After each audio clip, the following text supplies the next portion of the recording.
नमस्कार। कल की क्लास में हमने समुद्रगुप्त के बारे में पढ़ा था। समुद्रगुप्त के पश्चात गुप्त वंश की गद्दी पर जो राजा बैठा उसके संबंध में विद्वानों में काफ़ी मतभेद हैं।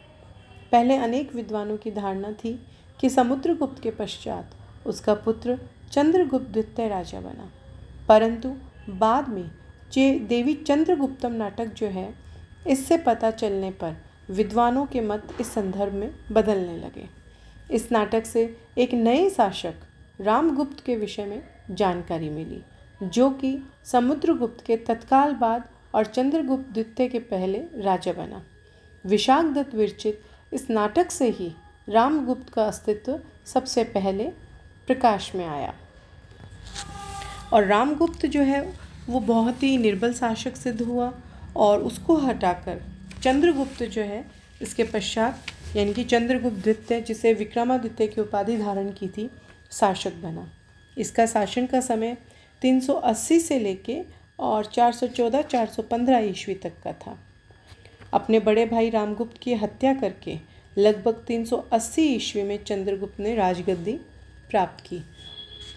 समुद्रगुप्त के पश्चात गुप्त वंश का वह केवल श्रेष्ठतम शासक माना जाता है। उसके समय में गुप्त साम्राज्य अपने विकास के शीर्ष स्थल पर पहुंच गया। इसी शासक का दूसरा नाम देवराज अथवा देवगुप्त था। शासक बनने के पश्चात इसने विक्रमादित्य की उपाधि भी धारण की। चंद्रगुप्त के शासनकाल के अनेक अभिलेख मिले हैं, जिनमें इस राजा के जो कार्य हैं उनके बारे में प्रकाश पड़ता है। ऐसे अभिलेखों में सबसे महत्वपूर्ण अभिलेख है दिल्ली में स्थित मेहरौली लौह स्तंभ अभिलेख। इस अभिलेख में राजा चंद्र की विजयों का उल्लेख है। हालांकि चंद्र की पहचान निश्चित नहीं है, फिर भी लिपि के आधार पर इस अभिलेख को चंद्रगुप्त द्वितीय के समय का ही माना जाता है। चंद्रगुप्त के अन्य उल्लेखनीय अभिलेख हैं मथुरा का स्तंभ अभिलेख, उदयगिरी गुहा लेख, गढ़वा शिलालेख तथा सांची अभिलेख। चंद्रगुप्त जो है इसके वैवाहिक संबंधों की अगर बात की जाए तो समुद्रगुप्त की मृत्यु के पश्चात गुप्त साम्राज्य पर संकट जब आ गया और रामगुप्त के विद्रोह और शकों के आक्रमण ने अन्य अधीन शासकों को भी विद्रोह का झंडा उठाने के लिए प्रेरित किया। इस स्थिति से निपटने के लिए चंद्रगुप्त ने पहले अपनी आंतरिक स्थिति सुदृढ़ की। उसने वैवाहिक संबंधों की एक श्रृंखला बनाकर अनेक राजाओं को अपना मित्र और हितैषी बना लिया। इस उद्देश्य से उसने नाग राजकुमारी कुबेर नागा से विवाह किया। इस विवाह से उसके एक पुत्री प्रभावती गुप्त उत्पन्न हुई, जिसका विवाह उसने कालांतर में वाकाटक नरेश रुद्रसेन द्वितीय से कर दिया। इस वैवाहिक संबंध से गुप्तों और वाकाटकों में फिर से मित्रता स्थापित हुई। नागवंशी जो शासक थे ये भी इनके मित्र बन गए। रुद्रसेन द्वितीय की मृत्यु के बाद प्रभावती गुप्ता ही अपने पिता के निर्देश के अनुसार वाकाटक राज्य की संरक्षिका बनी रही। इससे वाकाटक राज्य पर चंद्रगुप्त का प्रभाव बढ़ गया। पश्चिमी शकों पर नियंत्रण रखने के लिए चंद्रगुप्त के लिए वाकाटकों से मधुर संबंध बनाना आवश्यक था। चंद्रगुप्त ने कुंतल से भी वैवाहिक और मैत्रीपूर्ण संबंध स्थापित किए। दक्षिण भारत में कुंतल एक प्रभावशाली राज्य था। इस राज्य का प्रसार जो है वो बम्बई के दक्षिणी तथा मैसूर के उत्तरी भाग में था, जहां कदम वंशी शासक राज्य करते थे। चंद्रगुप्त ने कुंतल नरेश के साथ मैत्रीपूर्ण संबंध स्थापित किए और अपना प्रभाव दक्षिण में बढ़ाया। अनुश्रुतियों के अनुसार चंद्रगुप्त ने श्रीशैल के निकट कृष्णा के तट पर चंद्रगुप्तपत्तन नामक नगर बसाया।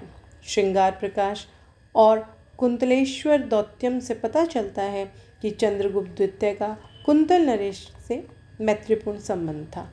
महाकवि कालिदास राजदूत बनकर कुंतल नरेश के दरबार में भी गए थे और उन्होंने दोनों राजाओं में मैत्री करवाई थी।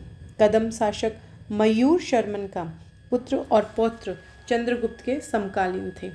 तालगुंडा प्रशस्ति में इस बात का उल्लेख है कि कुंतल नरेश काकुत्स्वर्मन ने अपनी पुत्री का विवाह गुप्त नरेश के साथ किया था।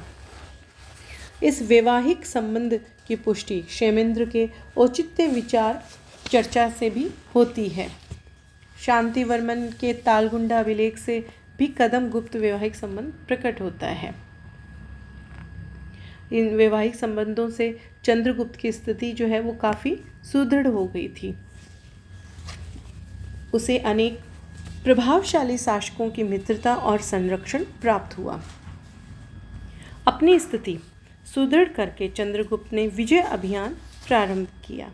उसकी सबसे पहली विजय शक राजा रुद्र सिंह तृतीय पर हुई। उसे पराजित कर चंद्रगुप्त ने पश्चिम की तरफ राज्य का विस्तार किया। शकों से युद्ध किस स्थान पर हुआ ये निश्चित नहीं है। कुछ विद्वानों के अनुसार ये मथुरा, अल्मोड़ा, जालंधर, नगरकोट आदि स्थानों पर हुआ।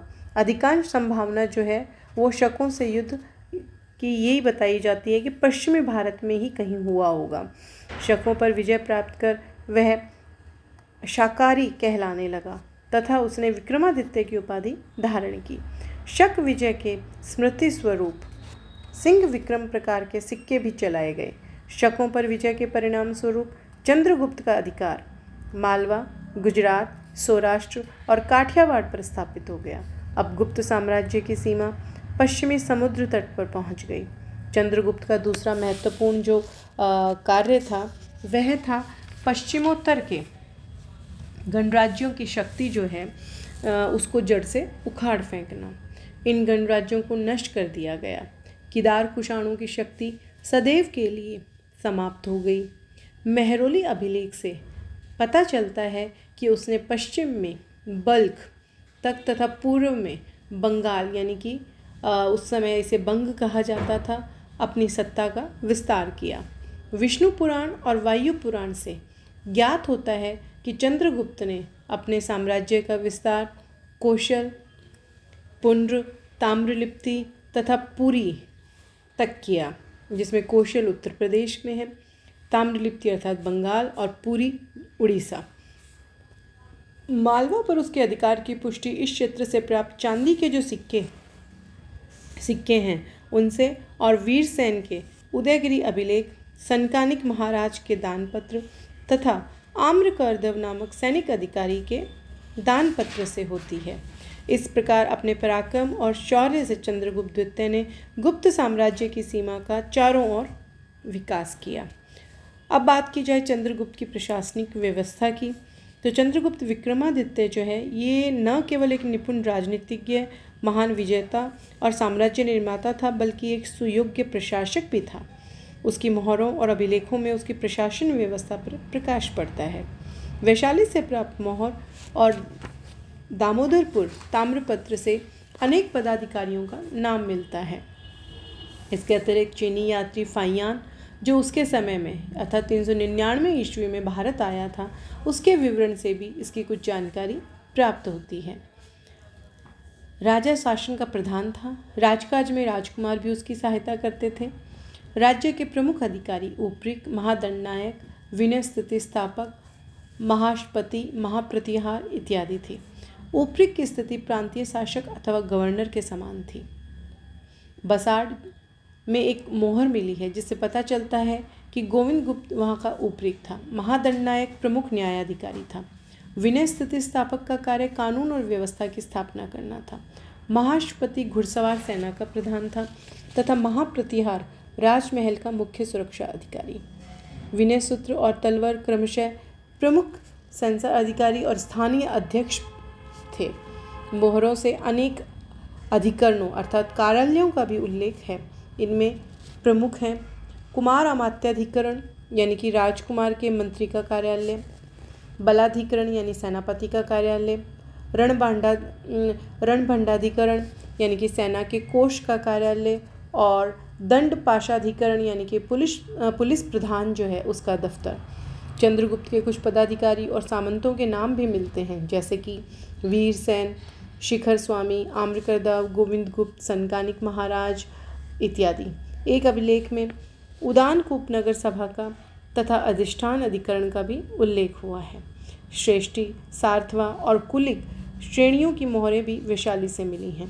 प्रांतीय और स्थानीय शासन में मौर्यों और सीथियनों की प्रशासनिक व्यवस्था का प्रभाव देखा जा सकता है।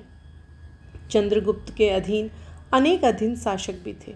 जिन्हें प्रशासनिक स्वायत्तता प्राप्त थी। प्रशासनिक सुविधा के लिए साम्राज्य विषय, भुक्ति और प्रदेश में विभक्त था।